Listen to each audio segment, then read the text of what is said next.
3000 ఎకరాల అడవి 12 లక్షలకు పైగా చెట్లు ఒక్కసారిగా మాయం కాబోతున్నాయి. ఇది సినిమా స్టోరీ కాదు. హైదరాబాద్ నుండి 80 కిలోమీటర్ల దూరంలోనే ఉన్న దామగుండం ఫారెస్ట్ యొక్క కథ. ఈ దామగుండం ఫారెస్ట్ వికారాబాద్ జిల్లాలో ఉంది. 3000 ఎకరాల పైగా ఈ అడవి అయితే ఉంది. 12 లక్షలకు పైగా చెట్లున్నాయి. ఎన్నో నదులు, మూసీ నది లాంటి ఎన్నో నదులు ఇక్కడ నుండే పుట్టాయి. ఎన్నో పురాతన దేవాలయాలు కూడా ఉన్నాయి.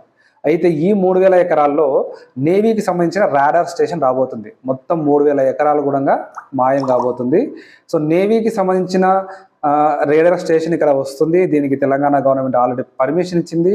కానీ 3000 ఎకరాలకు సంబంధించిన ఇంత పెద్ద అడవిని కాపాడుకోవడం మన బాధ్యత, మనందరి బాధ్యత. హైదరాబాద్ బాగుండాలి, హైదరాబాద్లో ఉండే వాళ్ళంతా ఆరోగ్యంగా ఉండాలంటే దామగుండం ఫారెస్ట్ ఖచ్చితంగా ఉండాల్సిందే. దీనికోసం అందరూ రేపు ధర్నా చేస్తున్నారు మన ధర్నా చౌక్లో. సో అందరూ సపోర్ట్ చేయండి. ఈ వీడియోని సాధ్యమైనంత వరకు అందరికీ షేర్ చేయండి.